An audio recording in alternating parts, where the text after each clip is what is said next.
लेकर के आई हूँ आप लोगों के लिए एक और मस्त मस्त वाली रोमांटिक ड्रामा हिंदी एक्सप्लेनेशन। चलिए कहानी की शुरुआत करते हैं। एक पॉजिटिव हस्बैंड के रोमांस के साथ कहानी के स्टार्टिंग में एंजी टिंकू खुद के साथ शादी करने के लिए ऑफर कर रही होती है। टिंकू से ये कहते हुए मना कर देता है कि सबको पता है कि तुम 8 सालों से गू को डेट कर रही हो। उससे ब्रेकअप होने के बाद तुम मुझे इसलिए चूज कर रही हो क्योंकि मैं उसका बिजनेस राइवल हूँ। मैं इंटरेस्टेड नहीं हूँ कह के वो जाने लगता है। एंजी उसके पीछे पीछे आती है क्योंकि उसके लिए शादी काफ़ी इंपॉर्टेंट था। टिंकू वो रोक रही होती है तो टिंकू उसे किस कर लेता है। फिर उसे पूछता है कि क्या इन 8 सालों में गू ने कभी तुम्हें किस किया। इस तरीके से एंजी कहती है नहीं। टिंकू से कहता है तुम मुझे सच सच बताओ कि तुम मुझसे शादी क्यों करना चाहती हो। एंजी उसे कहती है क्योंकि गू अब मुझ में इंटरेस्टेड नहीं है और मुझे एक पार्टनर चाहिए इस वजह से। टेंगो से कहता है ठीक है लेकिन याद रखना सिर्फ हमारी ये नाम की शादी नहीं होगी। जब तुम शादी करोगे तो तुम्हें शादी के वाइफ के सारे जो भी रिस्पॉन्सिबिलिटी होती है उसे पूरा करना होगा और डाइवोर्स कब लेना है ये मैं डिसाइड करूँगा। एंजी इस चीज़ के लिए रेडी हो जाती है। दोनों शादी का सर्टिफिकेट ले लेते हैं। फिर वो टिंग से शादी का सर्टिफिकेट का एक प्रिंट अपने पास मांगती है। वो उसे दे देता है और कहता है आज हमारी शादी की पहली रात है। बेहतर होगा कि तुम यहाँ पर जल्द से जल्द अपने सामान को पैक करके मेरे घर पर आ जाना। एंजी उसके घर का कीज़ लेती है और वहाँ से चली जाती है। टिंग उसे कहता है तुमसे शादी करना मेरा पहला स्टेप था। हमें पता चलता है एंजी को वो काफ़ी लॉन्ग टाइम से पसंद करता था और उससे शादी करना चाहता था। जब वो अपने अपार्टमेंट पहुंचती है तो वो वहाँ पर अपने एक्स बॉयफ्रेंड गू को देखती है। गू यहाँ पर एंजी को मनाने के लिए आया था और वो शांति से उसे अपने साथ चलने के लिए कहता है। एंजी उसे कहती है कि ये मेरा अपार्टमेंट है, मैंने इसके डाउन पेमेंट दिए हैं, तुम इस घर में यहाँ आकर के इसे गंदा मत करो और चलो यहाँ से। गू उसे कहता है कि तुम जानबूझ करके मुझे प्रोवोक करने के लिए ऐसा कर रही हो, मुझे पता है। एंजी उसे कहती है कि मैं अब किसी और से शादी कर चुकी हूँ। कहानी यहाँ से फ्लैशबैक में ज़्यादा है जहाँ पर कि हमें पता चलता है कि एंजी जब फॉरेन से अपनी स्टडी कंप्लीट करके आई थी तब वो अपने बॉयफ्रेंड गू को उसी की कजन सिस्टर जीजी के साथ इंटीमेट होते हुए देखती है और उसे कोई इस बात का फ़र्क नहीं पड़ रहा था। एंजी उसे कहती है तुम्हें नहीं लगता कि तुम्हें मुझे एक्सप्लेन करना चाहिए। जीजी उसे शो ऑफ करते हुए कहती है ऐसा है ना कि जब तुम अब सच जान ही गई हो तो सुन लो, मैं और गू काफ़ी लॉन्ग टाइम से साथ है। जब तुम फॉरेन में स्टडी कर रही होती है तभी मेरा बिस्तर गर्म कर रहा होता है। इसका कहना है कि वो मुझसे बहुत प्यार करता है, तुम्हारा तो कट चुका है बहन। वो जानबूझ करके सिर्फ एंजी को जेलस फील कराने के लिए गू के साथ थी। यहाँ पर वो से कहती तुम्हें क्या लगता है वो अपने डैड के मर्डरर के साथ कभी शादी करने वाला है। एक्चुअल में एंजी के मॉम डैड का कुछ टाइम पहले यहाँ पर बैंकरप्ट होने की वजह से उन लोगों ने खुद को हर्ट कर लिया था और इन सब में ना जाने कैसे गू के फादर इन्वॉल्व थे और उन्होंने भी खुद को हर्ट कर लिया था। अब गू को इस बात की गलत फहमी है कि एंजी के पेरेंट की वजह से उसके पेरेंट की जान गई है। सच वो तो हमें कहानी का एंड में पता चल ही जाएगा। तो यहाँ पर सीन कुछ ये है कि इसी वजह से वो एंजी को रिवेंज लेने के लिए करीब 8 सालों से उसके साथ रिलेशनशिप में होने का ढोंग कर रहा था। एंजी अपने बात को प्रूफ करने के लिए गू को अपना शादी का सर्टिफिकेट दिखाती है। जब वो ये देखता है कि वो किसी और से नहीं टिंग से शादी की है तो वो और ज़्यादा गुस्सा हो जाता है। वो कहता है कि तुम्हें और कोई नहीं मिला, तुम्हें मेरा बिजनेस राइवल है मिला। एंजी कहती है तुम्हें ने कहा था ना कि इस शहर में सबको पता है कि एक्चुअली मैं तुम्हारी गर्लफ्रेंड हूँ, तो वो सबसे परफेक्ट कैंडिडेट था और अब जब तुम जान चुके हो कि मैं किसी और से शादी कर ली हूँ तो तुम यहाँ से निकल लो। लेकिन गू यहाँ पर एंजी को बुली करने लगता है और कहता है कि तुम किसी और की नहीं हो सकती हो, चाहे जो भी हो जाए। ऐसा कहते हुए वो उसे कहता है कि तुम सीधी तरीके से उसके पास लौट आओ वरना उसके लिए सही नहीं होगा। एंजी उसे कहती है कि नहीं, मुझे तुम्हारे पास आना ही नहीं है चाहे जो हो जाए किसी भी हालत में। तभी हम लोग देखते हैं कि वहाँ पर टिंग आ जाता है और वो उसे प्रोटेक्ट करने के लिए यहाँ पर आया हुआ था। वो गू पर गुस्सा करते हुए कहता है कि तुम्हें थोड़ा अपने लिमिटेशंस में रहना चाहिए। एंजी ने तुम्हें मेरे शादी का सर्टिफिकेट तो दिखा ही दिए हैं और इससे तो ये जाहिर होता है कि हम दोनों मैरिड हैं, तो ये तुम्हारे लिए सही नहीं होगा कि एक मैरिड वुमेन के अपार्टमेंट में तुम इतनी रात को आओ। अपने लिमिटेशंस को नेक्स्ट टाइम से ध्यान रखना। गो एंजी को वार्न करता है कि अगर वो उसके पास सीधी तरीके से नहीं है तो वो टिंग के लिए पंग क्रिएट करेगी। इस शहर में ये दोनों सेम ही स्टेटस के थे। टिंग उसे कहता है मैं किसी से डरता नहीं हूँ, दम है तो मुझसे आकर के भिड़ो, आज मेरे और एंजी के सुहाग रात है, चलो फोटो यहाँ से। ऐसा कहते हुए वो एंजी को खींचते हुए घर लेकर के जाता है और वो यहाँ पर काफ़ी गुस्से में था और ज़बरदस्ती एंजी को किस करने लगता है। एंजी से वो कहता है कि वो गू को जेलस फील कराने के लिए उसके साथ ऐसे शादी की हुई है। एंजी कहती है और तुमने तुमने क्यों मुझसे शादी किया? टिंग कहता है क्योंकि तुम खूबसूरत हो, तुम्हारा फिगर अच्छा और मैं तुम्हारे साथ नाइट स्पेंड करना चाहता हूँ। ये तो बिल्कुल अलग ही कांड हो गया। ये दोनों यहाँ पर इंटीमेट होते हैं। अपने शादी की सुहागरात मनाने के बाद अगले दिन एंजी को ऑफिस जाने का मन नहीं था। टिंग उसे कहता है कि जैसे कि तुमको पता है कि मेरा ये कंपनी का मैं सीईओ हूँ और मैं बाहर कोई और तमाशा नहीं चाहता कि लोग मेरे प्राइवेट लाइफ के बारे में कोई और कायोस फैलाए, तो बेहतर होगा कि मैं अपने इस रिलेशनशिप को पब्लिक में ला रहा हूँ कि तुम मेरी लीगल वाइफ हो और फिर मैं जब चाहूँगा मैं तुमसे डिवोर्स लेने के लिए तैयार हूँ। इस चीज़ के लिए एंजी को रेडी होना पड़ता है। वो कहती है कि ठीक है और तब तक मैं तुम्हारे पावर को यूज़ करूँगी, तो वो इस चीज़ के लिए रेडी हो जाता है। दोनों अपने अपने फ़ायदे के लिए यूँ तो जुड़े हुए थे, लेकिन टिंग के इरादे कुछ और थे। इधर टिंग के मॉम डैड टिंग का इस तरीके से लाइव टेलीकास्ट देख रहे होते हैं। वो रिपोर्टर्स को बुला करके यहाँ पर सबको ये बताने वाला था कि एक्चुअल में वो एंजी से मैरिड है। इतने दिनों से उसकी फैमिली उसे कह के थक चुकी थी किसी से शादी कर लेने के लिए, लेकिन टिंग ने कभी किसी लड़की को भाव ही नहीं दिया। और अब वो एंजी को इस तरीके से लेकर के आए हुए उसके मॉम को तो एंजी को ज़्यादा ही पसंद आती है और इनका कोई और ही कनेक्शन था, वो हमें थोड़ी देर में पता चलने वाला है।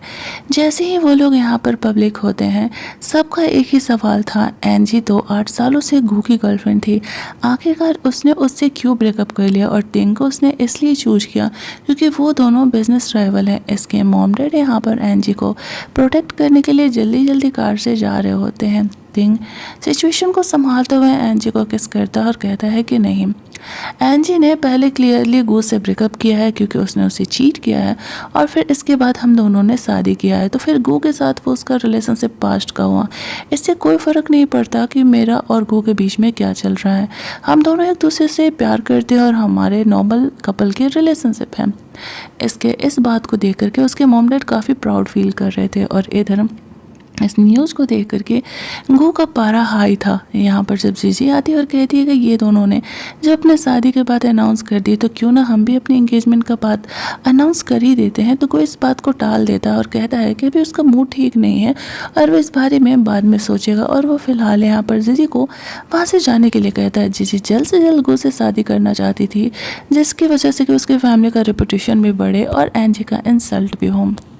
इस न्यूज़ के बाद भी टिंग एंजी का जब ख्याल कर रहा होता है तो एंजी उससे कहती है कि अभी कोई रिपोर्टर नहीं है, तुम्हें एक्टिंग करने की ज़रूरत नहीं है। टिंग कहता है कि मैं कोई एक्टिंग नहीं करना, हमें लवी डबी सीन सबको दिखाते रहना पड़ेगा ही। यहाँ पर उससे बार बार गू का कॉल आ रहा था और एंजी बार बार कॉल कट कर रही होती है, उसे उससे बात करने का अब कोई इंटरेस्ट नहीं था। तभी वहाँ पर हम लोग देखते हैं कि कुछ रिपोर्टर्स को लेकर के टिंग के मॉम डैड आ जाते हैं। एंजी से हाय हेलो करने के बाद वो कहते हैं कि हमें तुम बहुत पसंद हो। टिंग ने हमें बताया था कि वो किसी लड़की को पसंद करता है और वो उसी से शादी करना चाहता है। देखो मैं तुम्हारे लिए ये इतना महंगा सा ब्रेसलेट लेकर के आई हुई हूँ, बैंगल, एंड आई होप कि तुम्हें ये पसंद आए। एंजी ये बहुत ही कॉस्टली था बैंगल, वो एक्सेप्ट करने से मना करी थी, बट उसकी मॉम कहती है कि आज से तुम हमारे घर की बहू हो तो तुम्हें ये सारी चीज़ों की आदत डाल लेनी चाहिए। वो खुद समझ नहीं पाती है, उसकी फैमिली इतनी ज़्यादा अच्छी है कि वो फर्स्ट मीटिंग से ही उन्हें इतनी आसानी से एक्सेप्ट कर ली है। उसे इस बातों का कुछ पता ही नहीं चल रहा था, लेकिन उसे पता नहीं था कि अभी जो उसकी मॉम ने कहा है वो सारी बातें सच हैं। उसे तो ऐसा लग रहा था कि बस यहाँ पे रिपोर्टर्स को दिखाने के लिए और बातें सुनाने के लिए टिंग की फैमिली ने उन रिपोर्टर्स को यहाँ पर लेकर के आया हुआ है। जब वो लोग लौट रहे होते हैं तो एंजी टिंग को वो बैंगल रिटर्न कर रही होती है, कहती है कि जब तुम्हारी रियल वाइफ होगी तो उसे दे देना। टिंग उसे रखने के लिए कहता है और कहता है कि मॉम ने जब तुम्हें ये बैंगल दे दिया है तो तुम ही संभालो, मुझे मत दो। फिर वो ड्राइव करते हुए एंजी को घर लेकर के जा रहा था और वो बैठे बैठे सोने लगती है। वो प्यार से उसका सर सहलाते हुए सोच रहा था कि वो कब उसके बारे में सोचेगी।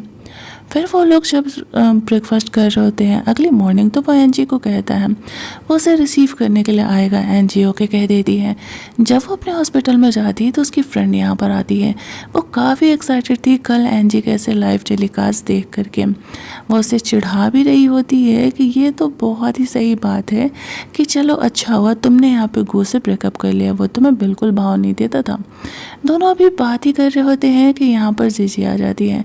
वो एंजी को ये शो ऑफ करते हुए चेक कराने के लिए आई हुई थी कि एक्चुअल में वो प्रेग्नेंट है। उसे कुछ दिनों से ऐसे वोमिटिंग फील हो रहा है। एंजी उसे कहती है चेक करा लो कहीं गैस्ट्रिक की प्रॉब्लम ना हो। साथ ही में वो अपना रिंग का भी शो ऑफ कर रही थी कि गो ने उसे रिंग गिफ्ट किया है। एंजी वो रिंग देखते हुए कहती है कि पिछले साल गो ने उसे वो रिंग दिया था, बट वो उसके साइज में बड़ी हो रही थी, इसी वजह से उसने ऑल्टर कराने के लिए उसे दिया हुआ था और फिर वो उसे रिसीव नहीं कर पाई। इस बात को जीजी एक्सेप्ट करने के लिए तैयार नहीं थी। वो कह रही होती है कि गो ने स्पेसिफिकली उसे वो रिंग दिया हुआ है। तभी एंजी कहती है अगर भरोसा नहीं होता है तो इस रिंग का तुम अंदर लेटर इनग्रेव किया हुआ देख लो, मेरे नेम के इनिशियल्स उसमें हैं। जीजी जब उस चीज़ को चेक करती है तो देखती है कि वो सही कह रही है। उसे इस बात से बहुत ही गुस्सा आने लगता है कि गो ने उसे एंजी को दिया हुआ गिफ्ट कैसे दे दिया, वो भी रिंग जैसी चीज़ें। लेकिन वो ये बात एंजी को नहीं बताती है और कहती है क्या फ़र्क पड़ता है, वैसे भी अब उसकी शादी गो से हो रही है और वो उसके बेबी को लेकर के प्रेग्नेंट है। गो कभी एक मर्डरर की फैमिली के साथ कोई रिलेशनशिप नहीं रखना चाहेगा। उसकी फ्रेंड यहाँ पर एंजी के सपोर्ट में आती है। एंजी उसे चुप रहने के लिए कहती है क्योंकि ये हॉस्पिटल है और यहाँ पर तमाशा नहीं करना है। वो जीजी को कहती है तो ठीक है ना, तुम्हें भी तो यही चाहिए, वैसे भी मैं किसी और से शादी कर चुकी हूँ, तो तुम अपने फियोंसे को संभाल करके रखो और चलो जाओ यहाँ से। दोनों के बीच बातें यहाँ पर बढ़ने लगती हैं, लेकिन एंजी जैसे तैसे करके मैटर को संभालने का कोशिश कर रही थी। वहाँ पर तिंग उसे रिसीव करने के लिए आता है और वो उनकी बातों को छुप करके सुन रहा होता है। एंजी जी के जाते उसकी फ्रेंड उसे कहती है तिंग बहुत ही रूथलेस इंसान है, मैंने सुना है। एंजी कहती है हाँ बट क्या ही फ़र्क पड़ता है, मैं तो सिर्फ पे गो से पीछे छुड़ाने के लिए उससे शादी किया था और उसने कहा था कि उसकी फैमिली उससे शादी करने के लिए प्रेशराइज कर रही है, इसी वजह से उसने मुझसे शादी किया है। हम दोनों के बीच सिर्फ एक कॉन्ट्रैक्ट का रिलेशनशिप है, हम दोनों एक दूसरे से प्यार नहीं करते हैं। टिंग को ये बातें सुन करके थोड़ा सा हर्ट होता है क्योंकि वो एक्चुअल में एंजी को पसंद जो करता था और ऊपर से एंजी के मुंह से ऐसी बातें सुन करके उसे लग रहा था कि एंजी को उससे प्यार हो गया नहीं। और उसने अपने उसके बॉयफ्रेंड के बारे में भी बातें सुना था, तो वो अपने सेक्रेटरी को कॉल करके पता लगाने के लिए कहता है ये एंजी के मॉम डैड का गू के डैड से क्या कनेक्शन है उनके डेथ से। इधर जी दूसरे डॉक्टर को जाके चेक कराती है तो उसे पता चलता है कि वो एक्चुअल में प्रेग्नेंट नहीं, उसे सच में गैस की ही प्रॉब्लम है। फिर थिंग एंजी को यहाँ पर रिसीव करने के लिए जाता है तो उसकी फ्रेंड कहती है हाँ हाँ ऑफ टाइम हो गया वर्क का, एंजी जा सकती है। वो उसे वहाँ से मार्केट लेकर के जाता है रिंग खरीदने के लिए। एंजी कहती है हम दोनों सिर्फ कॉन्ट्रैक्ट रिलेशनशिप में और कभी भी डाइवोर्स ले सकते हैं, तो ये सब कुछ ड्रामा करने का ज़रूरत नहीं है। थिंग कहता है मैं कोई ड्रामा नहीं कर रहा, मैंने सबको अनाउंस कर दिया कि तुम मेरी वाइफ हो, इतनी सिंसियरिटी तो मुझे तुम्हें दिखानी ही पड़ेगी ना, मुझे तुम्हें रिंग तो गिफ्ट करना पड़ेगा, चलो पसंद करो तुम्हें कौन सा रिंग पसंद है। जो हेल्पर होती है वो उसे डायमंड का ऐसे काफ़ी प्रिटी सा एक रिंग दिखाती है। थिंग को वो पसंद आता है, वो एंजी को पहना देता है और एंजी को भी वो रिंग पहनाने के लिए कहता है। एंजी उसे वो रिंग पहना देती है। वो बहुत ही खुश था। वो घर जाकर के ये सोच रही थी कि थिंग बिल्कुल भी वैसा नहीं है जैसा कि उसने बाहर रूमर्स में सुना था। वो उसके साथ बहुत ही अलग तरीके से बिहेव किया करता है। थिंग खुद को कंट्रोल नहीं कर पा रहा था। वो एंजी को रिसीव करने के लिए अपना काम वाम छोड़ करके आया हुआ था और दोनों यहाँ पर इंटीमेट होते हैं। एंजी के दिमाग में उसके फ्रेंड की कई कई बातें चल रही थी कि थिंग एक प्ले बॉय है और वो समझ नहीं पा रही थी कि वो किन बातों पर भरोसा करे। और इधर थिंग का एंजी का केयर दिखाना उसे काफ़ी ज़्यादा कन्फ्यूजन में डाल रहा था कि थिंग आखिरकार एक्चुअल में है क्या जो बाहरी दुनिया कहती है कि वो एक प्ले बॉय है, या फिर वो एक्चुअल में उसके लिए कंसिडरेट वाली फीलिंग रखता है। वो अपने दोस्त लोगों से मिलता है। उनको दोस्त लोगों को ऐसा लग रहा था कि जो फिफ़ी इनकी बचपन की फ्रेंड है वो वापस आ रही है, और उन्हें तो ऐसा लगता था कि थिंग और फिफ़ी के बीच में ही कोई रिलेशनशिप चलने वाला है। लेकिन जब उन्हें पता चलता है कि वो एंजी से शादी कर चुका है और ऊपर से उसे लेकर के सीरियस है, तो वो लोग आपस में बातें कर रहे थे कि फिफ़ी इतनी फेमस हो गई और ऊपर से इतनी प्रिटी है, अब हम उसे पटाने का कोशिश करेंगे। वैसे तो थिंग और फिफ़ी के बीच में एक्चुअल में कुछ चल नहीं रहा था, लेकिन उनकी गहरी दोस्ती को देख करके सबको ऐसा लग रहा होता है कि कहीं ना कहीं इन दोनों के बीच ऐसा कुछ पंगा चल रहा है। यहाँ पर तिंग बहुत ही ज़्यादा ड्रंक हो जाता है। एंजी यहाँ पर काम ख़त्म होने का इंतज़ार कर रही थी क्योंकि तिंग ने उससे कहा था कि वो उसे रिसीव करने के लिए आएगा। वो अपना काम फिनिश करके वहाँ से निकल ही रही होती है कि गू उसे परेशान करने के लिए यहाँ पर ऑफिस में आ जाता है। एंजी उसे वहाँ से जाने के लिए कहती है। गू उसे कहता है वो 8 सालों के रिलेशनशिप को इतनी आसानी से कैसे भूल सकती है। एंजी कहती है आसानी से कहाँ भूली हो, तुमने इतना जिल्लत किया, मेरा बेइज्जती की, मेरी कज़न के साथ तुम इंटीमेट हुए तब मैंने तुम्हें छोड़ा है। ऐसा थोड़ी है कि बस मैंने यूं ही एक दिन आया और किसी और से शादी कर ली। तुमने रिश्ते को कहीं का नहीं छोड़ा था, हर एक चीज़ तुमने मेरी बर्बाद की है, मेरी इमोशंस को, मेरी फीलिंग को। तब मैं तुमसे अलग हुई हूँ। वो जैसे तैसे करके यहाँ पर गू से पीछे छुड़ाने का कोशिश कर रही थी। वो उसे कह रहा होता है थिंग उसके लायक नहीं है। एंजी कहती है वो जैसा भी है तुमसे लाख गुना बेहतर है। वो मुझे चीट नहीं करता, मेरा ख्याल करता है, और मैं तुम्हारी बातों में क्यों आऊँ। ऐसा कहते वहाँ से बाहर निकल जाती है। तिंग यहाँ पर गू का कार देख करके उसे रिसीव करने के लिए ऑफिस में अंदर आ गया था, लेकिन वो उसे नहीं बताती है कि एक्चुअल में गो इस तरीके से उसे परेशान कर रहा था। तिंग तो समझ ही रहा था एंजी की फीलिंग को। उसे कहता है कि मॉम डैड ने मिलने के लिए बुलाया है, हमें मिलने के लिए जाना पड़ेगा। एंजी भी इस चीज़ को ओके कह देती है। तिंग उसे कहता है कि अगर कोई भी प्रॉब्लम हो तो मुझे बता सकती हो, मैं तुम्हारी प्रॉब्लम को सोल्यूशन के लिए खड़ा हूँ। एंजी सोचती है कि वो तो सच में बहुत ज़्यादा ही वाला उसका केयर कर रहा है, कहीं धीरे धीरे उसके साथ रहते रहते उससे तिंग से प्यार ना हो जाए। फिर वो तिंग को अपने घर लेकर के जाता है जहाँ पर कि उसके मॉम डैड वापस से उसका काफ़ी ग्रैंड वेलकम करते हैं। वो लोग एंजी को बिल्कुल अपनी बेटी की तरह ट्रीट कर रहे थे। एंजी को यहाँ पर काफ़ी लॉन्ग टाइम बाद एक फैमिली वाली फीलिंग मिलती है। उसकी मॉम एंजी से बहुत ही अच्छी तरीके से बिहेव कर रही होती है। वो कहती है कि तुम बिल्कुल अपनी मॉम की तरह दिखती हो। तो वो पूछने लगती है कि वो लोग उसके मॉम को कैसे जानते हैं। तो वो लोग बताते हैं कि एक्चुअल में कुछ साल पहले यहाँ पर तिंग जब छोटा था तो उसे काफ़ी तेज़ फीवर था। वो लोग जल्दी जल्दी उसे हॉस्पिटल लेकर के गए हुए थे जहाँ पर कि एंजी की मॉम डॉक्टर का काम कर रही थी। एंजी भी वहीं पर थी। उसकी मॉम ने यहाँ पर तिंग की जान बचाई थी और इसी समय से वो एंजी की मॉम को जानती थी। वो उनकी सच में बहुत ज़्यादा ही वाले शुक्रगुजार हैं और इसी वजह से वो लोग एंजी को देखते ही पहचान गए थे। यहाँ पर तिंग उसी समय से एंजी से मिला था वो हॉस्पिटल में और वो उससे वापस से मिलना चाहता था और उसे पसंद करता था, लेकिन एंजी इस तरीके से उसके साथ रिलेशनशिप में थी इसीलिए वो बीच में नहीं आता था। उसके मॉम डैड के किचन में जाते ही तिंग एंजी को किस करने लगता है, ये कहते हुए कि आई नो कि तुम अपने मॉम डैड को मिस कर रही होगी, तो मैं तुम्हारे मूड को थोड़ा अपलिफ्ट कर देता हूँ। एंजी यहाँ पर शाय फील कर रही थी तो वो उसे अपने कमरे में लेकर के जाता है। एंजी कहती है कि तुम्हारे मॉम डैड आस पास ही है, ये नहीं करते हैं फिलहाल। तिंगो से कहते हैं तुम क्या सोच रही हो, मैं तो तुम्हें तुम्हारी मॉम की वर्क आईडी यहाँ पर देने के लिए आया हुआ था। वो कहती है तुम्हारे पास ये वर्क आईडी क्या कर रही है। तिंग कहता है मुझे लाइफ में पहला इंजेक्शन लगा था और मैंने तुम्हारी मॉम से बदला लेने के लिए वो उनकी वर्क आईडी चुरा ली थी। एंजी इस बात पर हंसने लगती है। तिंग उसे कहता है मैंने तुम्हें स्माइल कराया ना, तो फिर चलो अब मुझे प्यार से किस दो। एंजी उसे खुद आगे बढ़ के ऐसे किस कर लेती है क्योंकि कहीं ना कहीं तिंग ने उसकी मॉम से रिलेटेड इस तरीके से उसकी मेमोरी दी हुई है। तिंग आगे भी कुछ करना चाहता था लेकिन तभी वहाँ पर उसकी मॉम उन्हें डिनर पे बुलाने लगती है। डिनर विनर करने के बाद जब वो लोग घर जा रहे होते हैं तो एक्चुअल में तिंग की मॉम रोने लगती है क्योंकि उन्हें एंजी के साथ कुछ टाइम और रहना था। इतने अच्छे सास ससुर मिल जाए तो फिर क्या ही कहना है। घर जा कर के एंजी तिंग को कह रही होती है कि तुमने बहुत ही बड़ा गिफ्ट मुझे दिया है, मेरी मॉम का ये वर्क आईडी मेरे लिए बहुत मैटर करता है। तो वो कहता है कि तुम मुझे क्या देने वाली हो। तो वो खुद आगे बढ़ के ऐसे तिंग को किस कर लेती है जो कि तिंग ने कभी एक्सपेक्ट नहीं किया था कि एंजी ऐसा करने वाली है। रात में वो अपने फ्रेंड को कॉल करके कहता है कि अगर कोई लड़की ऐसे थैंक्स बोल करके आपको किस करे तो इट मीन्स कि उसके मन में आपके लिए फीलिंग है ना। उसका फ्रेंड तो समझ ही रहा था कि वह एंजी के इस बारे में पूछ रहा है। अगली मॉर्निंग उसकी फ्रेंड फिफी यहाँ पर वापस आती है। वो एक काफ़ी फेमस एक्ट्रेस बन चुकी थी, कुछ फैंस उसके यहाँ पर आए हुए थे। वो एंजी के बारे में उसे बताता है और कुछ एडवाइस भी लेता है। फिफी उसे आइडियाज़ देती है कि एंजी को इम्प्रेस करने के लिए उसे क्या करना चाहिए।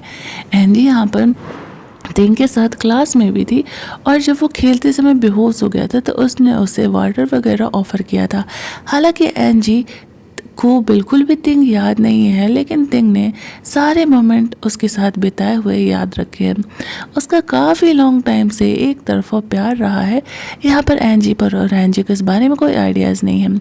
इन दोनों के बात करते हुए ऐसे फ़ोटोज़ रिपोर्टर क्लिक करके इंटरनेट पर डाल देता है। फिफी एक सेंसेशनल फिगर थी, तो ये जल्दी ही न्यूज़ वायरल हो जाता है। यहाँ पर एंजी के फ्रेंड उसे फ़ोटो दिखा करके कह रही होती है कि तुम्हारा प्ले बॉय हस्बैंड अपना रंग दिखा रहा है। एंजी कहती है छोड़ना यार, हम दोनों कॉन्ट्रैक्ट रिलेशनशिप में हैं, मैं उसके प्राइवेट लाइफ में इंटरफेयर नहीं करना चाहती, वो चाहे जिसके साथ भी रहे। वैसे भी मैंने उसे कहा है, उसे उसकी पसंद की कोई मिलेगी तो मुझे बता देने। और फिर वो हॉस्पिटल के डीन से मिलने के लिए चली जाती है। इधर जब गो ये न्यूज़ देखता है तो वो सोचता है कि मुझे कुछ करने की ज़रूरत ही नहीं पड़ी।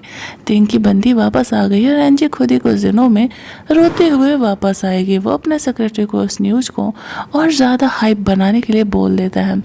इधर एंजी जब डीन से मिलने के लिए जाती है तो वो उसे बैड न्यूज़ देता है। वो उसे बताता है कि जॉब ज्वाइन करते समय उसने जो कॉन्ट्रैक्ट साइन किया था, उस कॉन्ट्रैक्ट में ये था कि एंजी किसी से शादी नहीं कर सकती है, और अगर वो ऐसा करेगी तो उसे 100 मिलियन का कंपनसेशन देना पड़ेगा। उसका कुछ सालों का ये कॉन्ट्रैक्ट था। एक्चुअल में ये कंपनी, ये जो हॉस्पिटल है, उसमें अभी सबसे ज़्यादा शेयर्स गो के अंडर कंट्रोल में है। गो ने ऐसा जानबूझ करके किया था एंजी को हमेशा ही अपने कंट्रोल में रखने के लिए। उसका डीन उसे कहता है कि मैं तुम्हारी हेल्प करने का पूरा कोशिश करूँगा, शादी तो अब तुमने कर लिया है, लेकिन ये 100 मिलियन का कंपनसेशन फी मैं अरेंज करने का कोशिश करूँगा। एंजी इस चीज़ को लेकर के बहुत ही ज़्यादा शौक में आ जाती है और सोचने लगती है कि वो 100 मिलियन का कंपनसेशन फी कहाँ से लेकर के आएगी, क्योंकि वो जॉब छोड़ना नहीं चाहती थी। इस हॉस्पिटल में उसके मॉम ने वर्क किया था, इसी वजह से वो यहाँ वर्क कर रही है। वहाँ से बाहर निकलती है तो नर्स लोग आपस में फिफी और तिंग के बारे में बात कर रही होती है। एंजी उस पर गुस्सा करते हुए कहती है, तुम लोग यहाँ पर काम करने के लिए आती हो या गॉसिप करने के लिए। फिर वो वहाँ से चली जाती है। वो यही सारी बातों को सोचते सोचते तिंग उसे रिसीव करने के लिए आता है तो वो जाती है। तिंग को देख के ऐसा लगता है कि शायद एंजी यहाँ पर उसके और फिफी के न्यूज़ के बारे में लेकर के परेशान है। एंजी से वो पूछता है, एक्सप्लेन कर रहा था उसके और फिफी के बीच में ऐसा कुछ नहीं है। एंजी कहती है, मुझे एक्सप्लेन करने की ज़रूरत नहीं है, मैं तुम्हारी प्राइवेट लाइफ में वैसे भी इंटरफेयर नहीं कर रही हूँ, तो मैं जिसके साथ रहना रहो, मैं किसी और चीज़ को लेकर के परेशान हूँ। तिंग को इस बारे में पता नहीं था और उसे इस बात का बुरा लगने लगता है कि एंजी को फ़र्क पड़ना चाहिए, उसे फ़र्क पड़ क्यों नहीं रहा। वो एंजी को किस करने लगता है। एंजी उसके लिप्स को बाइट कर लेती है और उसे ब्लीडिंग स्टार्ट हो जाता है। वह एंजी पे गुस्सा होकर के कार से उतरने के लिए कहते हैं और एंजी भी गुस्से में कार से उतर करके खुद ही घर के लिए चली जाती है। फिर तिंग अपने सेक्रेटरी को कॉल करके बोलता है, पता लगाओ इस न्यूज़ को किसने हाइप में दिया है, और वो भी घर के लिए निकल जाता है। इधर एंजी सोच रही होती है वो पैसे कहाँ से लाएगी, और जो उसकी मॉम होती है वो कॉल करके समझा रही थी कि तिंग की गलती नहीं है, मैंने उसे सबक सिखा दिया है, उसके फिफी के बीच में ऐसा कुछ भी नहीं है। एंजी भी कह देती है कि तिंग ने मुझे अच्छे से एक्सप्लेन कर दिया है, आप लोगों को फिक्र करने की ज़रूरत नहीं है। रात में तिंग घर नहीं आता है। यहाँ पर एंजी को लग रहा था शायद उसने थोड़ा सा ओवर कर दिया, उसे इस तरीके से उसके साथ बिहेव नहीं करना चाहिए था। उसने तो कुछ किया नहीं था, वो तो बस अपनी चीज़ों को एक्सप्लेन ही कर रहा था। उसे अपनी गलती का एहसास होता है, उसे कॉल करती है लेकिन उस समय तिंग कॉल नहीं उठाता है। वो काफ़ी नशे के हालत में होटल के कमरे में था। गलती से उसका कॉल अटेंड हो जाता है। उसे ऐसा लगता है कि शायद वो हेलुसिनेट कर रहा है, और वह एंजी को कहता है कि वो यहाँ पर एंजी के लिए फायरवर्क अरेंज करा करके इस कमरे में होटल में बुक किया हुआ था, लेकिन एंजी यहाँ पर कैसे आएगी उसे तो पता ही नहीं है। दूसरी साइड हम लोग इस बदमाश गर्ल को देखते हैं जो कि यहाँ पर तिंग के इस नशे की हालत का फ़ायदा उठाने के लिए यहाँ पर आई हुई थी। उसका प्लान था वह तिंग के साथ इंटीमेट होगी और यहाँ पर उसके बेबी को बॉन्ड करके मस्त मस्त वाले रिच हो जाएगी, लेकिन वह गलती से अलग कमरे में चली जाती है। एक्चुअल में कमरा सही था लेकिन तिंग उस कमरे में नहीं था।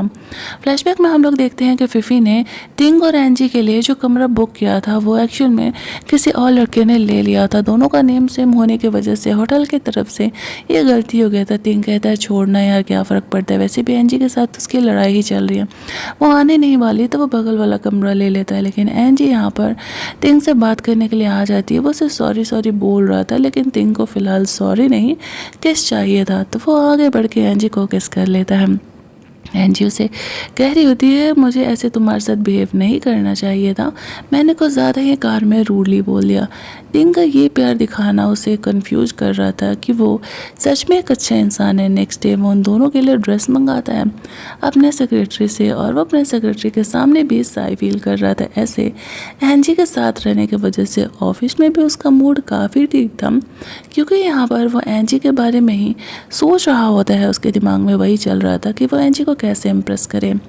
नेक्स्ट उसे पता चलता है कि ये गर्ल इस तरीके से टिंग का फ़ायदा उठाने के लिए आई हुई थी, और किसने किया था ये भी पता चल जाता है। तो फिर तो वो उसे छोड़ने नहीं वाला था। बाकी के ऑर्डर्स तो वो अपने सेक्रेटरी को दे देता है। नेक्स्ट एंजी की फ्रेंड उससे मिलने के लिए जाती है तो देखती है कि एंजी के नेक पे लव बाइट है। वो उसे कहती है कि तू सच में से प्यार तो नहीं करने लगी ना। एंजी कहती है नहीं यार, हम दोनों सिर्फ अपने रिलेशनशिप को आगे कंटिन्यू कर रहे अपने अपने फ़ायदे के लिए। उसकी फ्रेंड उसे बताती है कि टिंग ने इस हॉस्पिटल के सारे शेयर्स अपने नाम कर लिए हैं। और इधर हम लोग देखते हैं कि गू को पता चलता है उसने इस तरीके से एंजी को परेशान किया है, तो वो जीजी को वार्न करता है, अपनी औकात में रहो, मैंने तुम्हें इसलिए चूज किया था क्योंकि तुम यहाँ पर एंजे की कज़न सिस्टर हो और वो मुझसे और ज़्यादा नफरत करे। खुद को उस लायक मत समझना, आज तो मेरी फियांसे हो तो कल मैं तुमसे अपना एंगेजमेंट तोड़ भी सकता हूँ, चलो फुटो यहाँ से। जीजी सोच रहे थे कि इतने साल उसने गू को दिए, वो कभी भी बर्बाद हो सकता है, जल्द से जल्द उससे गू से शादी करनी ही होगी। दूसरी साइड टिंग यहाँ पर वही शेयर होल्डर से अपनी मीटिंग कर रहा होता है, क्योंकि वो यहाँ पर अब सबसे बड़ा शेयर होल्डर बन चुका था। एंजी को जब ये बात पता चलता है तो कहीं ना कहीं वो खुश हो जाती है, क्योंकि टिंग जब अब इस हॉस्पिटल का सबसे बड़ा शेयर होल्डर बन चुका है तो ऑब्वियस सी बात है कि यहाँ पर अब उसे उस कॉन्ट्रैक्ट की फिक्र करने की ज़रूरत नहीं है। टिंग को भी यहाँ आने के बाद इस कॉन्ट्रैक्ट के बारे में पता चल रहा था, तो वो सोचता है कि गू यहाँ पर कितना बदमाश है। एंजी को बांधे रखने के लिए उसने ऐसा किया था। एंजी यहाँ पर टिंग को देखने के लिए आ रही है तो वो पूछता है क्या हुआ, सब ठीक तो है ना। वो कहती है हाँ, मैं तो बस तुम्हें यूँ ही चेक करने के लिए आई थी। टिंग उसे कहता है तुम्हें अब उस कॉन्ट्रैक्ट के बारे में फिक्र करने की कोई ज़रूरत नहीं है, तुम यहाँ पर मिसेस टिंग हो, आराम से काम कर सकती हो, कोई तुम्हें रोकने वाला नहीं है। एंजी को एक काफ़ी बड़ा सरप्राइज सच में मिला था। इधर घर पे जीजी रोना धोना कर रही थी अपने मॉम डैड के सामने। गू ने उसे एंजी की वजह से इस तरीके से बिहेव किया। वो लोग उसे काम डाउन करते हुए कहते हैं कि बस कुछ दिन और झेल लो, बस गू कैसे न कैसे करके तुमसे अपना एंगेजमेंट कर ले। ये बात बाहर जाते ही हमारी कंपनी के शेयर्स आसमान छूने लगेंगे। लेकिन वो लोग एंजी को पनिश करने का डिसाइड करते हैं। इधर एंजी अपने मॉम डैड के डेथ के केस को अपने ही इन्वेस्टिगेट कर रही थी। उससे कुछ पेपर्स हाथ भी लगे हुए थे जिन्हें कि डिस्ट्रॉय करने की कोशिश की गई। तभी वहाँ पर अचानक से उसे चक्कर आने लगता है, क्योंकि उस कमरे में नशे वाला धुआं सब तरफ फैला हुआ था। वो खुद को प्रोटेक्ट करते हुए वहाँ से बाहर निकल रही थी। टिंग एंजी को रिसीव करने के लिए आया था और वो उसे नहीं देख करके काफ़ी परेशान हो जाता है। फाइनली वो उसे ढूंढ लेता है। एंजी नशे की हालत में टिंग से कह रही थी कि क्या वो हेलोसिनेट कर रही है, टिंग काफ़ी हॉट है। तभी वो बंदा जो कि एंजी के पीछे पड़ा हो तो उस पर अटैक करता है और टिंग को चोट लग जाता है। वैसे तो वो काफ़ी नॉर्मल था, लेकिन जैसे ही यहाँ पर एंजी आती है तो वो एक्टिंग करने लगता है कि वो बहुत पेन कर रहा है। एंजी को लग रहा था कि टिंग यहाँ पर उसकी वजह से इंजर्ड हुआ, वो काफ़ी गिल्ट में थी। टिंग उसे कहता है तुम्हें इतना भी फिक्र करने का ज़रूरत नहीं है, छोटी सी तो चोट है। एंजी यहाँ पर उसे ये सारी बातें कह रही होती है। टिंग भाई साहब तो एंजी के साथ रोमांस फरमाने में लगे हुए थे। तभी वहाँ पर गू आ जाता है। उसे पता चला था किस तरीके से एंजी को किसी ने अटैक करने का कोशिश किया है, तो वो उसकी फिक्र करने के लिए आया हुआ था। तो वो उसे कहती है कम ऑन, ये ड्रामाबाजी कहीं और जा कर के रखो, जाओ तुम्हारी जीजी से शादी होने वाली है ना, तुम उसकी फ़िक्र करो, मेरी फ़िक्र करने की कोई ज़रूरत नहीं है। टिंग उसे वहाँ से जाने के लिए कहता है और कहता है आई थिंक कि टिंग एंजी ने तुम्हें क्लियर कर दिया है कि तुम्हें क्या करना है और क्या नहीं, तो दोबारा तुम हमें परेशान करने के लिए मत आना। ऐसा कहते हुए वो उसे वहाँ से जाने के लिए बोलता है। एंजी सोच रही थी कि जिस हिसाब से वो उसे प्रोटेक्ट कर रहा है उस हिसाब से तो सच में वो काफ़ी अच्छा है।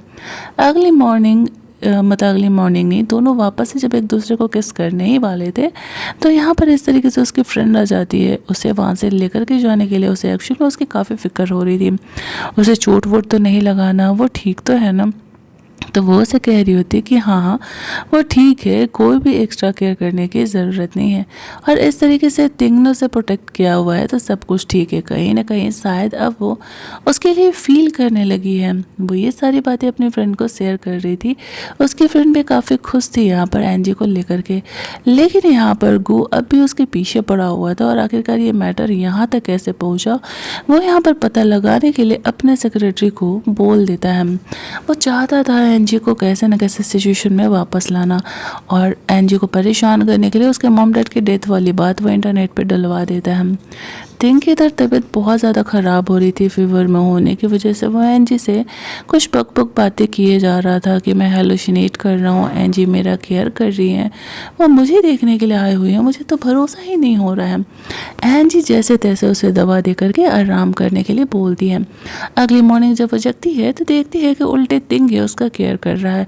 एंजी उसे कहती है पेशेंट तुम हो, मुझे तुम्हारा ख्याल रखना चाहिए। वो कहता है तुम वाइफ हो मेरी, मेरा काम है तुम्हारा ख्याल रखना। और वो उसे कहता है कि मैं तुम्हारे लिए ब्रेकफास्ट ले करके आता हूँ। ऐसा कहते हुए वहाँ से जाने लगता है, लेकिन वो उसे रोक देती है और कहती है कि नहीं। जैसे वहाँ से बाहर निकलती है बहुत सारे रिपोर्टर्स यहाँ पर आ जाते हैं और वो लोग उसके मॉम डैड के बारे में पूछने लगते हैं। अब ये बात तिंग को पहले से पता था कि ऐसा कुछ होने वाला है, तो वो उसे प्रोटेक्ट करने के लिए यहाँ पर बीच में आ जाता है और उसे सेव कर रहा होता है। अब यहाँ पर उसे तो पता नहीं था, वो काफ़ी ज़्यादा परेशान हो जाती है, बट वो चीज़ों को अच्छे से हैंडल आउट कर लेता है। उसका सेक्रेटरी यहाँ पर आता है और वो रिपोर्टर्स को जल्दी जल्दी वहाँ से लेकर के जाता है ताकि एंजी को बहुत कुछ ना झेलना पड़े। वो उसे कहता है कि मैं किसी हालत में तुम्हें प्रोटेक्ट करूँगा।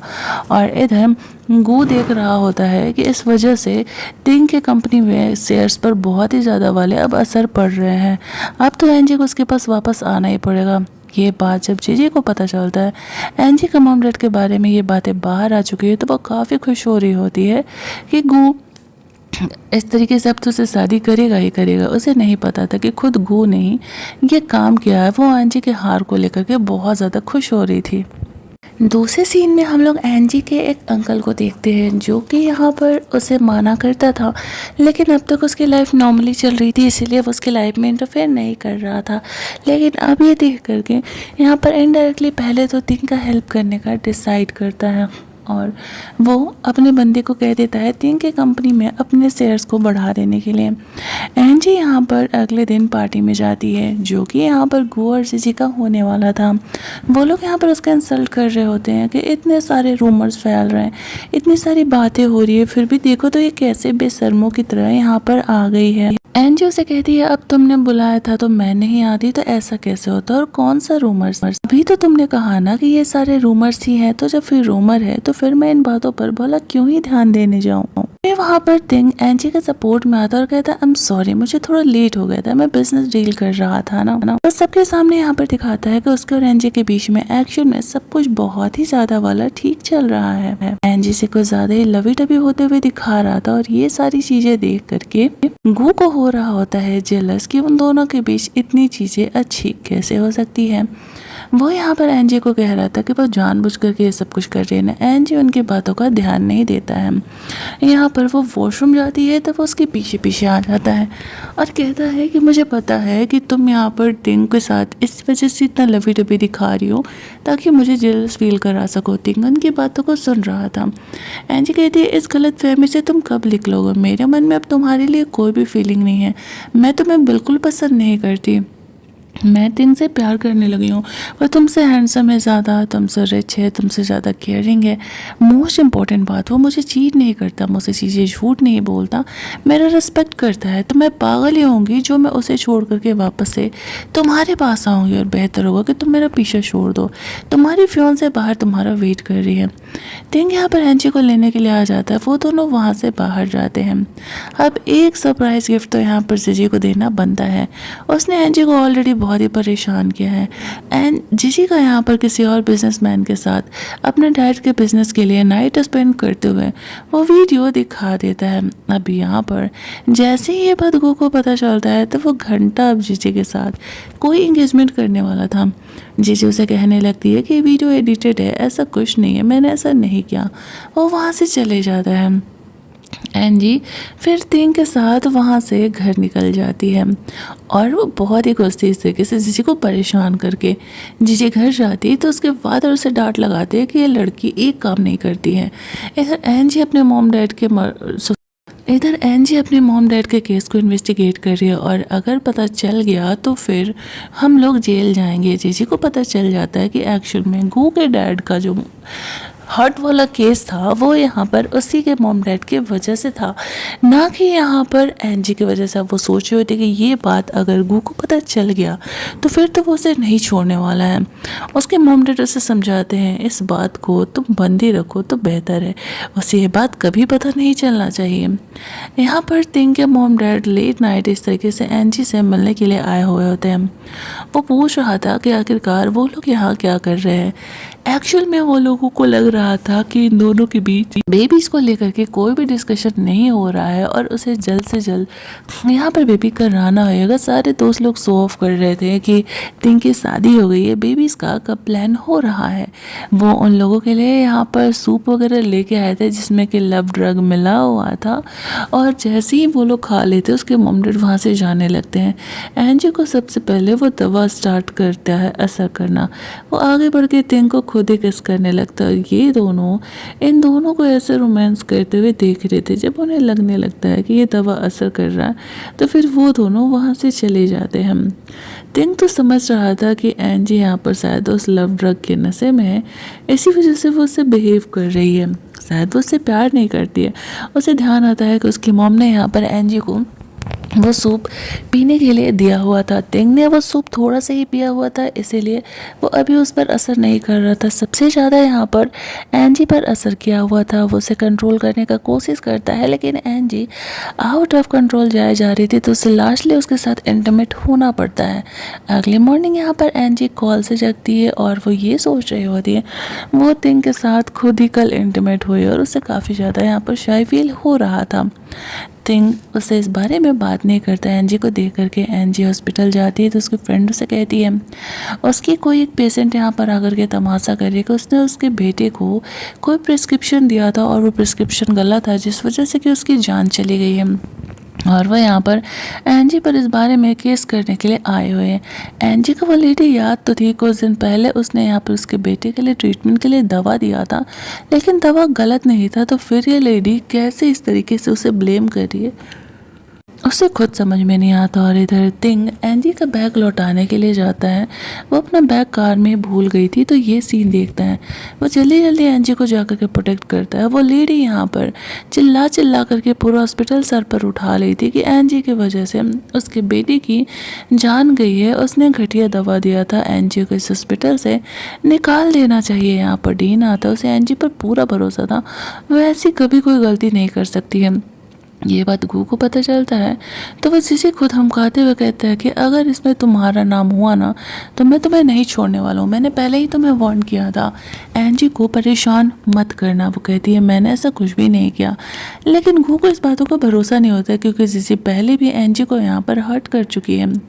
एक्चुअल में इन सब में जीजी का हाथ तो था लेकिन वो अभी उनके सामने तो किसी हालत में नहीं आने वाली थी और वो खुद को यहाँ पर अच्छे से प्रोटेक्ट रखने का कोशिश कर रही थी। वो लोग सीसीटीवी कैमरा देखने के लिए जाते हैं जहाँ पर कि साफ दिख रहा था एंजी ने उसकी बेटे को एक्चुअल में प्रिस्क्रिप्शन दिया था। अब जीजी इस सिचुएशन का फ़ायदा उठा रही होती है कि इस वजह से एंजी को हॉस्पिटल से निकाल दिया जाएगा। तब अब इसका अंकल एक्शन लेने का डिसाइड करता है। बहुत हो गया, गो यहाँ पर आता है। वो कहता है मुझे एंजी पर भरोसा है, वो ऐसा नहीं कर सकती। एंजी कहती है तुम्हारे भरोसे का अचार डालूं मैं, मुझे तुम्हारे भरोसे की ज़रूरत नहीं है। यहाँ पर हम लोग देखते हैं कि उसे प्रोटेक्ट करने के लिए एंजी का अंकल आ जाता है और वो उस लेडी के बेटे को यहाँ से लेकर के आया हुआ था और वो बिल्कुल भी ठीक था, उसे कुछ नहीं हुआ था। उस लेडी ने यहाँ पर अपने बेटे को फ़ौरन भेज दिया था ताकि यहाँ पर कोई उन्हें ढूंढ ना पाए। उसका अंकल यहाँ पर एंजी को कहते हैं तुम्हें याद होगा ना। एंजी को याद आता है कि जब उसकी मॉम अलाइव थी तो एक बार ग्रैंडमदर के पास उन्हें लेकर के गई हुई थी तो यहाँ पर वो अंकल से मिली थी। वो कहती है हाँ याद हो। इधर हम लोग देखते हैं कि जीजी ने इस हॉस्पिटल में काम करने वाली लेडी को पैसे देकर के ऐसा ऐसा करने के लिए कहा था, और वो यहाँ पर कहती है कि एंजी को फंसाना है, पैसे मैं तुम्हें बहुत देने वाली हूँ।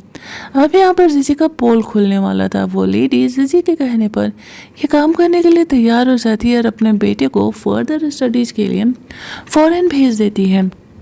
और वो लोग इस बात को यहाँ पर एक्सेप्ट कर लेते हैं कि जीजी ने ये सब कुछ किया है। जीजी अपनी गलती मान नहीं रही थी। उस लेडी को जैसे ही यहाँ पर तिंग धमकाता है तो वो एक्सेप्ट कर लेती है और कहती है इसने मुझे पैसे दिए थे और ऐसा ऐसा करने के लिए कहा था, भला मैं एंजी के साथ क्यों ऐसा करूँगी, मैं तो यहाँ पर कई सालों से हॉस्पिटल में क्लीनर का जॉब कर रही हूँ। जीजी कहने लगती है कि मुझे एंजी से जेलस हो रहा था, इस तरीके से तुम मुझे छोड़ करके एंजी के पीछे पड़े रहते थे, उसने तुम्हारे डैड को मारा है। फिर भी इस बात का भी प्रूफ यहाँ पर एंजी के अंकल लेकर के आए हुए थे। वो कहते हैं मैं तुम्हारे मॉम डैड के इस मर्डर केस को कई सालों से इन्वेस्टिगेट कर रहा था और मुझे यहाँ पर पता चला कि एक्चुअल में इन सब के पीछे कोई और नहीं है, जीजी के मॉम डैड है। उन लोगों ने फ्रॉड किया था और यहाँ पर तुम्हारे मॉम डैड को फंसा दिया था। उस समय गू का जो डैड था वो तुम्हारे मॉम डैड के साथ बिजनेस कर रहा था, उसकी वजह से उसे बिजनेस में काफ़ी लॉस हुआ और वो बर्दाश्त नहीं कर पाया और उसने खुद को हर्ट कर लिया। गो को जब इस बात की असलियत पता चलती है कि इन सब के पीछे एक्चुअल में जीजी के मॉम डैड है तो फिर उसे अपनी गलती का एहसास होता है, लेकिन तब तक बहुत लेट हो चुका था। तिंग एंजी के साथ वहाँ से चली जाती है। अगली मॉर्निंग वो तिंग से डाइवोर्स के बारे में कहती है। तिंग एंजी से डाइवोर्स नहीं लेना चाह रहा था, लेकिन उनके बीच तो यही डील हुई थी। अब जब एंजी का गो को असलियत दिखाने वाला, उससे रिवेंज लेने वाला प्लान यहाँ पर कंप्लीट हो चुका था, तो वो सोच रही होती कि अब तिंग को डिले करने से कोई फ़ायदा नहीं है, वैसे भी वो दोनों एक दूसरे से प्यार करते नहीं हैं, तो बेहतर होगा कि वो दोनों अलग हो जाए। तिंग यहाँ पर सैड हो जाता है ये सुन करके कि एंजी इतने दिन साथ रहने के बाद भी उससे प्यार नहीं कर पाई।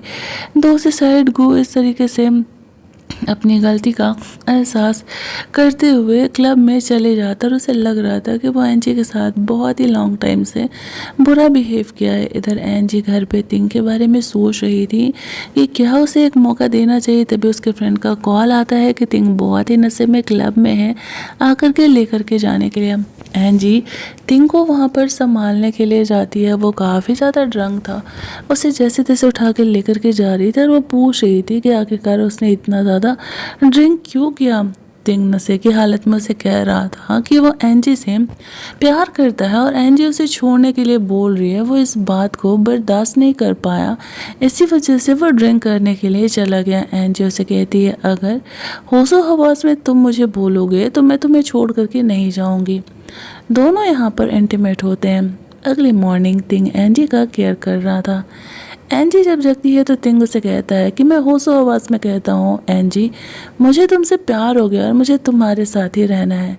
एंजी कहती है ठीक है, मैं भी तुम्हें यही कहने वाली थी कि मैं तुम्हें पसंद करने लगी हूँ, हमें हमारे रिश्ते को एक और मौका देना चाहिए। नेक्स्ट डे तिंग यहाँ पर जल्दी जल्दी ऑफिस से एंजी को रिसीव करने के लिए जाने के लिए बेचैन था। उसकी फ्रेंड तो ये जानने के लिए परेशान थी कि उन दोनों के बीच क्या चल रहा है। एंजी बताती है कि वो और तिंग फाइनली यहाँ पर रियल वाला शादी करने वाले हैं। वो काफ़ी खुश थी। यहाँ पर गू को उसका असलियत भी पता चल गया था। एंजी के मॉम डैड का केस भी सॉल्व हो गया था। गू एंजी से माफ़ी मांगने के लिए आता है। एंजी उसे कहती है जाओ, माफ़ किया मैंने तुम्हें, लेकिन दोबारा से अब लाइफ में नहीं ले सकती हूँ क्योंकि मैं तिंग से प्यार करने लगा और हम दोनों रियल में शादी कर रहे हैं। लेकिन गू इतनी आसानी से हार नहीं मानने वाला था और वो उसका पीछा नहीं छोड़ेगा। ऊपर से जीजी का मॉम डैड को तो उसने जेल भेज ही दिया है, उसका तो उससे पूरा पत्ता कट तभी वहाँ पर उसे प्रोटेक्ट करने के लिए तिंग आ जाता है और गू का सेक्रेटरी जैसे तैसे करके उसे वहाँ से लेकर के जाता है। यहाँ पर हम लोग देखते हैं कि वो एंजी को शॉप में लेकर के जाता है जहाँ पर कि वो उसके लिए शादी वादी के लिए ड्रेसेस को पसंद कर रहा था। हम लोग यहाँ पर इस तरीके से जीजी की हालत को देखते हैं जो कि अब बहुत ही गरीबों वाले ज़िंदगी जी रही होती है। एंजी को उस पर तरस आ रहा था लेकिन कुछ कर नहीं सकती है। उसे वहाँ से लेकर के जाया जाता है और एंजी यहाँ पर शादी का ड्रेस पहन के आती है। वह एक्चुअल में बहुत ही प्रिटी लग रही थी। तिंग खुद को कंट्रोल नहीं कर पाता है। इधर जीजी गू से टकराती है तो गू से कहता है कि मैं तुम्हें पागल खाने में डलवा करके रहूँगा। इस तरीके से तुम्हारे मॉम डैड की वजह से मेरे डैड की जान गई थी। और वो अपने बदमाश गुंडे लोगों के हवाले यहाँ पर जीजी को कर देता है। इधर तिंग एंजी के साथ अब भी यहाँ पर अपने ड्रेस का डिसाइड ही कर रहा था। वो बहुत खुश था। अपने सेक्रेटरी से पूछ करके वो एंजी को इम्प्रेस करने के लिए कभी हॉरर मूवी देखने के लिए लेकर के जाता है तो कभी कुछ करता। तिंग के इस तरीके से बदले बिहेव को एंजी समझ नहीं पाती है। वो लोग यहाँ पर फिफी और तिंग के एक फ्रेंड से मिलते हैं और वो दोनों यहाँ पर रिलेशनशिप में अब आ चुके थे। फिफी से कहती है कि सॉरी यार, मैं तुमसे पहले नहीं मिलने आ पाई। एक्चुअल में मैं इतनी फेमस हूँ कि मैं समय नहीं निकाल पाती हूँ अपनी पर्सनल लाइफ के लिए, लेकिन कैसे न कैसे करके इस बंदे ने मुझे पटा ही लिया। अब वो दोनों फाइनली जब यहाँ पर मिले हैं तो साथ में लंच करने का डिसाइड करते हैं, जहाँ पर कि एंजी जो फिफी से बात करती है तो वो समझ जाती है कि एक्चुअल में फिफी और तिंग के बीच में कुछ भी नहीं चल रहा है और वो ओवर थिंक कर रही थी। दोनों यहाँ पर काफ़ी खुश थे लेकिन कोई खुश नहीं था तो वो था गू। एक तो उसके बिजनेस में लॉस करा रहा है तिंग और ऊपर से एंजी उसके लाइफ से गई ही समझो। वो हर तरफ से हार ही रहा था और उसके मन में एक गिल्ट था कि उतने सालों से एंजी को हर्ट किया। वो उससे इतना प्यार करती रही और वो उसे बिल्कुल भी प्यार नहीं किया।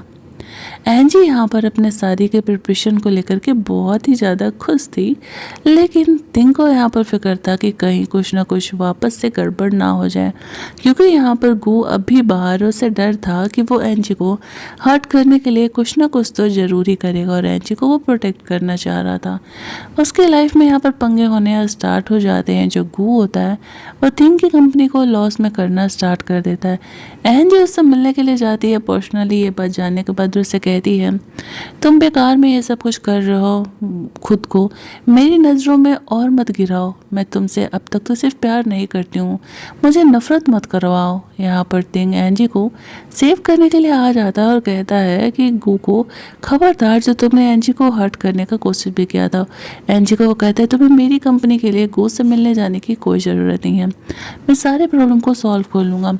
फिर वो लोग यहाँ पर इस तरीके से उसके फैमिली से मिलने के लिए जाते हैं, जहाँ पर कि एंजी को थोड़ी वोमिटिंग फील हो रही थी। उसे डाउट होता है कि कहीं वो प्रेग्नेंट तो नहीं है, लेकिन तिंग को इस बारे में नहीं बताती है। नेक्स्ट डे जब वो चेक करती है तो वो एक्चुअल में प्रेग्नेंट निकलती है, लेकिन वो शादी के बाद तिंग को यहाँ पर इस बात का सरप्राइज़ देना चाह रही थी। इसी वजह से यहाँ पर वो इस बारे में उसे नहीं बताती है। इधर गू अब हर रोज़ नशे की हालत में सारी लड़कियों में एंजी को ढूंढ रहा होता है, बट वो उसे कहाँ ही मिलने वाली थी। यहाँ लोगों का समझ में नहीं आता, जब सामने आपके साथ बंदा या बंदी एक्चुअल में होता है तब आपको उसकी कदर नहीं होती है। जाने के बाद आप हर किसी में उसे ढूंढ रहे होते हो, क्या ही फ़ायदा होता है यहाँ पर। खैर, तिंग यहाँ पर अपने मॉम के साथ मिल करके शादी के प्रिपरेशन को कर रहा होता है। उसके फ्रेंड लोग यहाँ पर बहुत ही ज़्यादा खुश थे। कहानी के एंडिंग में हम लोग यहाँ पर तिंग और एंजी के शादी का सीन देखते हैं। उसके फ्रेंड लोग यहाँ पर उसे सारे शादी के रिचुअल्स को अटेंड करने के लिए आए हुए थे। शादी के बाद जब वो लोग हनीमून मनाने के लिए जाते हैं तभी वहाँ पर हम लोग देखते हैं कि इस तरीके से एंजी के मॉम डैड आ जाते हैं। अब वो अपने मॉम डैड को कह रहा होता है कि आज उसका हनीमून है, वो लोग क्या कर रहे हैं। तो वो लोग उसे ये समझाने के लिए आए थे कि एंजी का अंकल फॉरेन जाने से पहले ये बता करके गया है हमें कि एक्चुअल में एंजी प्रेग्नेंट है। वो लोग एंजी से कह रहे होते कि तुमने ये सीक्रेट हमें क्यों नहीं बताया। एंजी कहती है आज की रात वो तिंग को सरप्राइज़ देना चाह रही थी। तिंग और उसकी फैमिली इस बात से बहुत ही खुश हो जाती है और इसी हैप्पी एंडिंग के साथ हमारा ये ड्रामा एंड होता है। तो अगर आपको इस स्वीट से लव स्टोरी अच्छी लगी होगी तो वीडियो को लाइक और शेयर कर लेना, चैनल को सब्सक्राइब कर लेना। मिलते हैं जल्दी से हम लोग एक और नई कहानी के हिंदी एक्सप्लेनेशन में। Keep watching.